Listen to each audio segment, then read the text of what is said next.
Perkenalkan, nama saya Anistiawati. Saya akan menjelaskan beberapa materi penelitian sosial. Penelitian berasal dari bahasa Inggris yang namanya yaitu research. Search artinya pencarian, artinya kembali. Research berarti artinya pencarian kembali.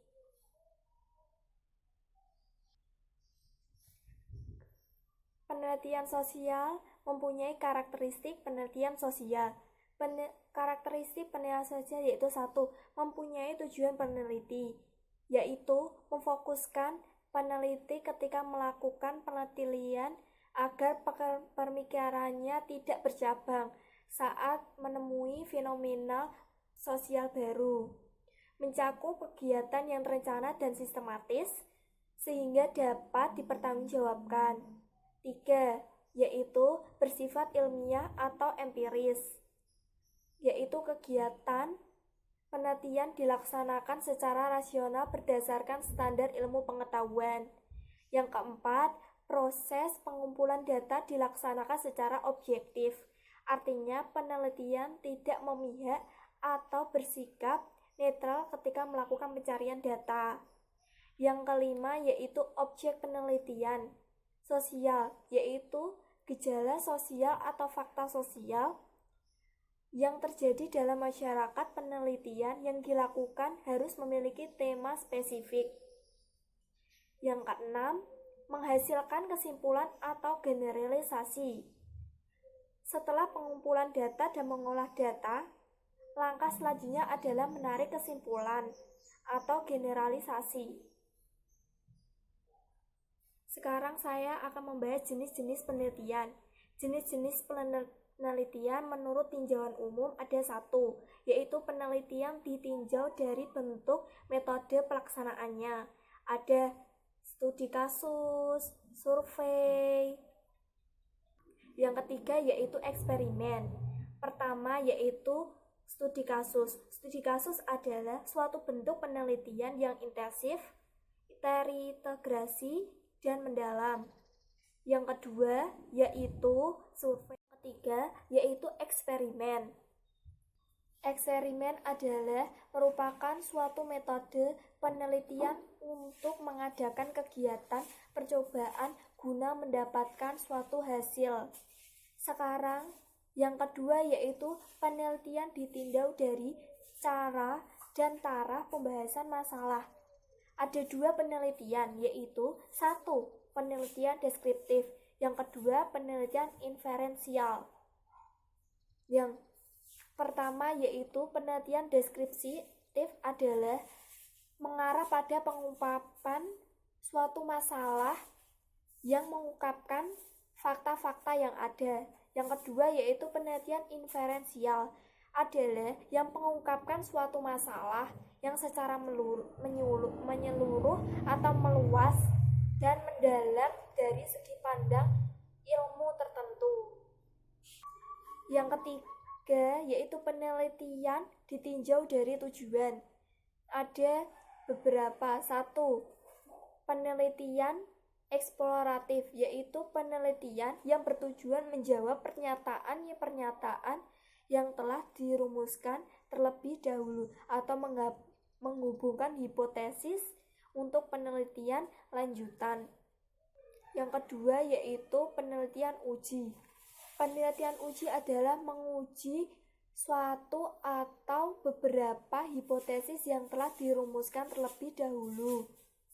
Yang ketiga yaitu penelitian deskriptif. Penelitian deskriptif mengungkapkan masalah atau keadaan sebagaimana adanya atau berdasarkan fakta-fakta yang ada.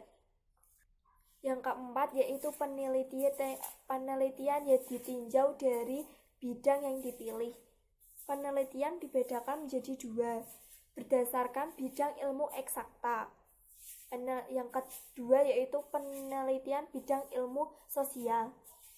Penelitian bidang ilmu eksakta ada beberapa penelitian ilmu pengetahuan alam, kimia, matematika, biologi, dan sebagainya.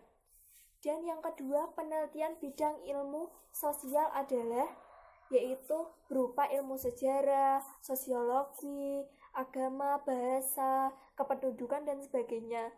Yang kelima yaitu penelitian ditinjau dari pemakaiannya, yaitu dibedakan menjadi penelitian murni dan penelitian terpakai atau terapan. Yang keenam yaitu penelitian ditinjau dari tempatnya. Ditinjau tempatnya yaitu ada penelitian laboratorium, penelitian kepustakaan, penelitian lapangan. Sekarang tadi sudah ada studi kasus, jenis-jenis, dan survei, dan sekarang yaitu manfaat dan fungsi penelitian sosial. Manfaat penelitian sosial yaitu satu, menjadi salah satu cara menemukan kemungkinan terbaik dalam memecahkan permasalahan sosial. Yang kedua, dapat digunakan untuk menganalisa berbagai jenis gejala sosial dalam masyarakat. Yang ketiga, mengetahui tercapaian dan keberhasilan program kerja. Nah, sekarang yaitu fungsi penelitian sosial, yaitu ada satu, sebagai cara mendeskripsikan fenomena dalam masyarakat.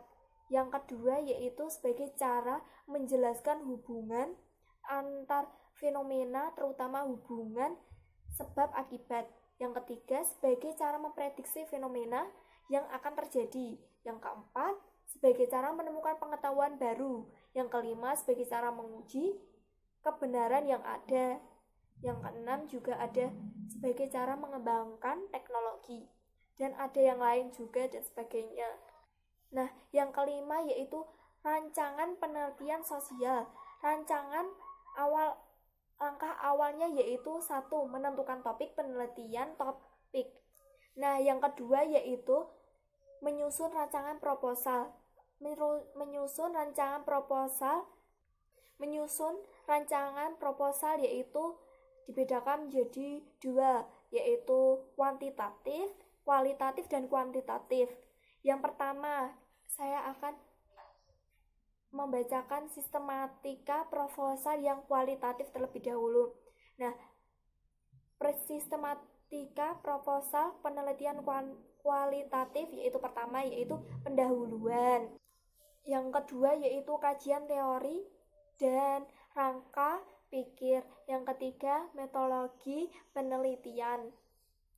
Nah, sekarang yaitu sistematika proposal yang kuantitatif, yaitu pertama ada judul penelitian, yang kedua pendahuluan, yang ketiga yaitu kerangka teori atau kajian pustaka, yang keempat yaitu metode penelitian, yang kelima yaitu kepustakaan. Nah, yang keempat metode penelitian itu ada beberapa macam, yaitu satu, desain penelitian, yang kedua definisi operasional, variabel penelitian, yang ketiga yaitu populasi dan sampel penelitian, yang keempat instrumentasi dan teknik pengumpulan data, yang kelima teknik analisis data. Nah, itu adalah beberapa penelitian sosial yang saya ketahui. Nah, itu adalah penjelasan dari saya. Terima kasih.